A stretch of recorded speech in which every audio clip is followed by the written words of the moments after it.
السلام علیکم معزز ناظرین، اگر آپ ہمارے چینل میں نئے ہیں تو ہمارے چینل کو سبسکرائب کر دیں تاکہ ہر نئی آنے والی ویڈیو کا نوٹیفیکیشن آپ کو ملتا رہے۔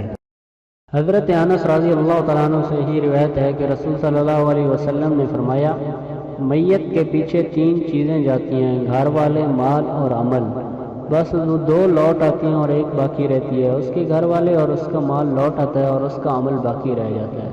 دوسری حدیث یہ ہے کہ حضرت انس رضی اللہ تعالیٰ عنہ سے ہی روایت ہے کہ رسول صلی اللہ علیہ وسلم نے فرمایا، قیامت کے دن آگ والوں میں سے دنیا میں سب سے زیادہ خوشحال شخص کو لایا جائے گا اور اس کو آگ میں 1 ڈبکی دی جائے گی۔ پھر پوچھا جائے گا کہ اے آدم کے بیٹے، کیا تو نے کوئی بھلائی دیکھی؟ کیا کبھی نعمتوں پر تیرا گزر ہوا؟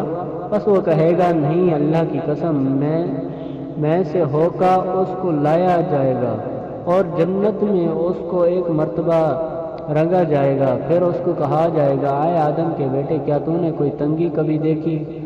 کیا تیرے پاس کبھی تنگی کا گزر بھی ہوا؟ بس وہ کہے گا، نہیں، اللہ کی قسم، مجھ پر کبھی تنگی کا گزر بھی نہیں ہوا اور میں نے کبھی تنگی کا منہ بھی نہیں دیکھا۔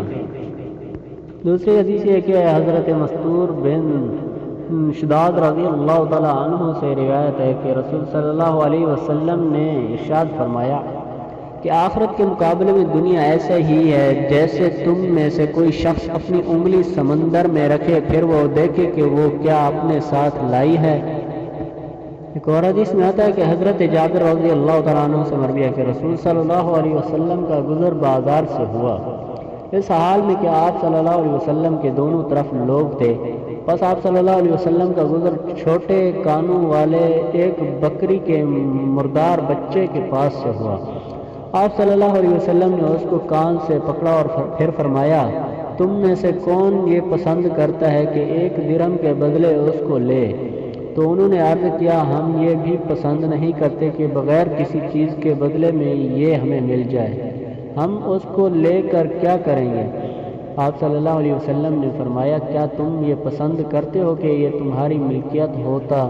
تو انہوں نے عرض کی، اللہ کی قسم، اگر یہ زندہ ہوتا ہے تو یہ عیب دار تھا، اس لیے کہ اس کے کان چھوٹے ہیں، پس کس طرح اس کو لینا ہم پسند کر سکتے؟ اب جب کہ وہ مردار ہے، فرمایا، اللہ کی قسم، دنیا اللہ کے نزدیک اس سے بھی زیادہ حقیر ہے جتنا یہ تمہارے